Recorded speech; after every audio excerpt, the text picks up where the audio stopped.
Fala pessoal, beleza? Aqui é o Cauã. Sejam bem-vindos à nossa segunda aula de regulamento de tráfego aéreo. E nessa aula a gente vai falar um pouco mais dos aeroportos, dos aeródromos, suas classificações, como que ele é construído, que características tem e também as distâncias declaradas. Então vou começar aqui por uns conceitos básicos de aeródromo e aeroporto. O que é um aeródromo? O aeródromo vai ser uma área destinada a pouso, decolagem e movimentação de aeronaves, ou seja, qualquer lugar que tiver uma pista e um lugar para a aeronave se movimentar pode ser considerado um aeródromo. Todo lugar que o avião pousa, decola ou se movimenta é um aeródromo. E o aeroporto vai ser lugares públicos que vai possuir instalação e facilidade de apoio. Por exemplo, aqui tem um terminal de passageiros, aqui tem os carros que abastecem o avião, ou seja, o aeroporto tem toda uma estrutura para o embarque e desembarque de pessoas e cargas. Ou seja, todo aeroporto é um aeródromo, mas nem todo aeródromo é um aeroporto. Por quê? Pode ter um aeródromo somente que tem somente uma pista e não tem área de embarque e desembarque, ou seja, só é usado para, por exemplo, treinamento, não é usado para voos públicos de, por exemplo, um voo da Gol para o Rio de Janeiro. Não, isso se faz em aeroportos, mas todo aeroporto é um aeródromo e nem todo aeródromo é aeroporto. O que é o aeródromo interditado? O aeródromo interditado é diferente do aeródromo impraticável. O interditado é relacionado à burocracia, ou seja, por exemplo, que seria um aeródromo interditado? É uma condição de segurança burocrática. Por exemplo, o presidente da República vai precisar usar o aeroporto por 2 dias devido a manobras militares, ou seja, vai ter treinamento militar. Então ele vai ser interditado por segurança burocrática, ou seja, algo aconteceu por fora que fez o aeródromo ser interditado. E o que é impraticável? Lembra de impraticável que não tem como praticar nada nele, ou seja, aconteceu algum acidente, alguma coisa anormal que vai deixar impraticável. Aqui a gente tem a imagem de um avião acidentado, ou seja, não tem como usar essa pista porque tem um avião acidentado aqui. Então a pista está impraticável. Outro exemplo, se a pista está cheia de gelo, muita água e não tem como pousar nela. Aeródromo impraticável e aeródromo interditado é quando tem uma questão burocrática. Agora falando da construção de aeródromos. Nenhum aeródromo poderá ser construído sem a autorização do COMAR. O que é o COMAR? O COMAR é o Comando da Aeronáutica, são os militares. Os militares têm muita influência nesse sentido de aeródromo, de construção de aeródromos. Eles que vão autorizar a construção do aeroporto do aeródromo. E o que é a homologação do aeródromo? Homologação é um ato administrativo que vai autorizar a abertura do aeródromo ao público. Ou seja, a ANAC vai fazer isso, ela vai lá, vai checar se está tudo certo com o aeródromo, se está dentro dos parâmetros dela e vai homologar, vai autorizar o aeródromo a seguir com as suas operações. Ou seja, ela vai realmente abrir o aeródromo ao público. Autorização, COMAR, Comando da Aeronave.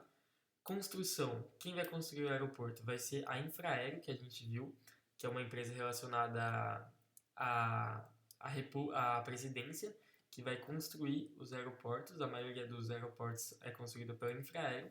E quem vai homologar vai ser a ANAC. E essa homologação, que é o que? A verificação se está autorizado a usar ou não, que a ANAC vai fazer, ela pode ser revogada ou modificada. Como? Se o aeródromo deixar de satisfazer as condições da sua homologação, por exemplo, deixar de cumprir alguma regra, alguma coisa no contrato, o aeródromo deixar de cumprir, por exemplo, a ANAC disse que a pista tem que ter sempre 2.000 metros. Aí vai lá no mês seguinte, o aeródromo deixa a pista somente a 1.600 metros. Isso vai deixar de satisfazer as condições e pode ser revogado. E se o aeródromo ficar interditado por mais de 12 meses, a homologação pode ser modificada ou revogada, ou seja, pode tirar, pode proibir esse aeródromo de funcionar e também pode modificar o contrato. Bom, agora falando das características da pista. A pista pode ter muitas possibilidades de tipo de pista, de piso, que tem toda essa bagatela aqui de possibilidade. Não precisa decorar todas essas siglas, é só por curiosidade, mas existe pista de concreto, areia, barro, grama, existem muitos tipos. O mais comum aqui é o de asfalto, obviamente, que é o mais utilizado, mas agora a gente tem que prestar atenção na resistência do piso. Por quê? A resistência do piso ela vai ser notificada por um método chamado ACN-PCN. O que é o ACN? O ACN vai ser o número de classificação da aeronave e o PCM vai ser o número de classificação do pavimento. Ou seja, vai ser um número que vai ver se a sua aeronave está propícia para usar um tipo de pavimento. Ou seja, eu tenho um aeroporto com um certo tipo de pavimento e minha aeronave é muito pesada. Se o pavimento for leve e minha aeronave for pesada, pode dar merda na pista, pode acontecer alguma coisa, pode dar um problema. Então, por isso que existe esse número de classificação de aeronaves e pavimento, para ver se a aeronave consegue se comportar em um certo tipo de pavimento. O ACN é um número que vai exprimir o efeito da aeronave sobre um pavimento, e o PCN vai ser o número que vai indicar a resistência de um pavimento.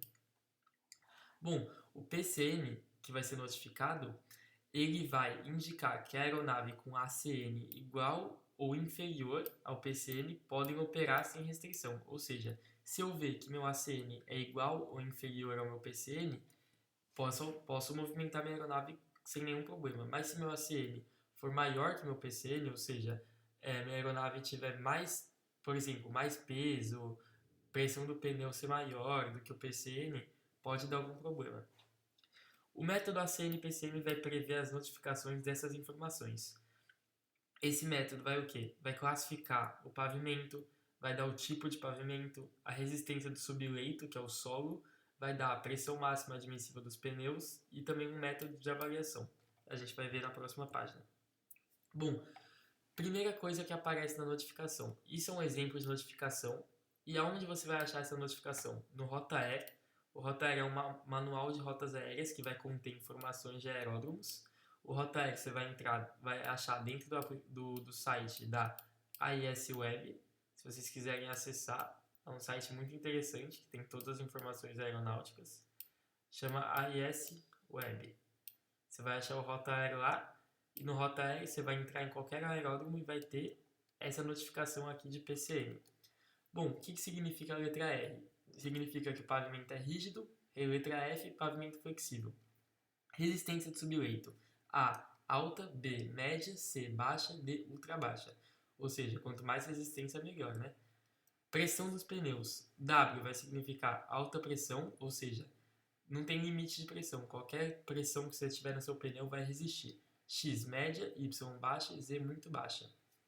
E o método de avaliação tem um método técnico, que vai consistir no estudo das características do pavimento para a aplicação da tecnologia, e a prática, que é a utilização do conhecimento do tipo e peso da aeronave, que o pavimento vai resistir satisfatoriamente. Então aqui a gente tem a notificação 60. O que é o 60? 60 é a resistência do piso. F, piso flexível. B, resistência média. W, pressão sem limite. E T, a variação técnica. Ou seja, o que eu vou fazer com essa notificação? Eu vou ver meu ACN, que é o número que vai exprimir o efeito da minha aeronave sobre o pavimento, e eu vou ver se vai encaixar com essas informações. Ou seja, se eu tiver, por exemplo, uma aeronave com a pressão muito alta e meu método aqui de notificação só deixar eu operar com pressão baixa, eu não posso operar, porque minha aeronave está na alta, mas o pavimento só aguenta baixa. Então, isso daria um problema. Por isso que sempre tem que ver a notificação. Então, por classificação de pavimento, é isso. Agora falando de distância declarada da pista. O que é isso?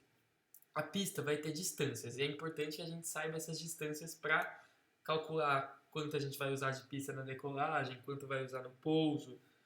Essas informações de distâncias vai ser para efeito de cálculo de pouso e decolagem e podem ser consultadas na carta de aeródromo, ADC, que é a carta que mostra essas distâncias.